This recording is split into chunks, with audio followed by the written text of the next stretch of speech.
L'autre moi-même, Christophe Gervaux, deuxième partie, 5. Notre enfant, je l'ai tué. Il ne la comprit pas.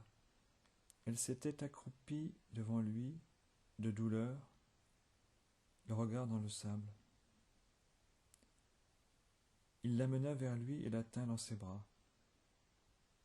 Alors il espéra la fin des larmes qu'elle versait silencieuses contre lui, mais sans comprendre encore. Il s'émut de la voir si fragile, de ses longs cheveux bruns sur sa joue. L'enfant s'était approché d'eux, inquiète, puis était retournée vers l'écume. Je l'ai tué. Quel enfant? L'enfant né de l'amour, l'enfant inespéré de l'amour insoumis. Son enfant est le mien. Je l'ai tué.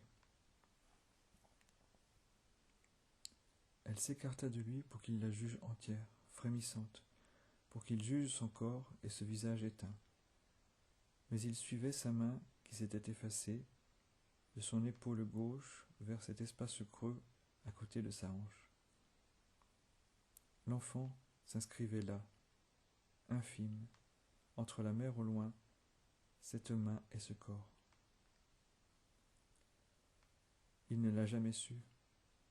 Nous nous sommes aimés d'un amour étonné, quotidien, différent, d'un amour sans futur, tout entier en lui-même, un amour dans le monde où deux corps se rencontrent, correspondent, convergent à n'en faire qu'un, d'abord élémentaire, secret, déjà déterminé. Il ne l'a jamais su. L'enfant n'est jamais né. Pourquoi l'avoir caché? Elle soutint son regard au-dessus de ses larmes. Il détourna le sien. Sur la grève envahie, l'enfant de la falaise a les cheveux mouillés. Elle est l'enfant unique de ce pays d'Orient qu'il inscrit comme tel dans sa loi sans recours. Marin comprend enfin.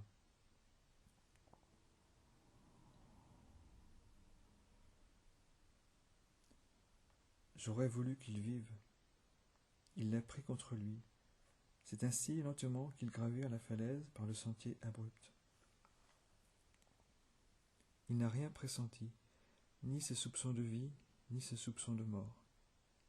Je l'aimais, me taisais. Mais chaque geste d'amour, chaque fois, devenait plus coupable, comme un amour indu. Je comprenais l'ampleur de ce que je taisais là, à la mesure d'un monde, d'un avenir éteint. Je lui avais refusé tant, il fallait que je parte. De son doigt, sur ses lèvres humides, il voulut son silence. Chargé de tant d'amour, son silence.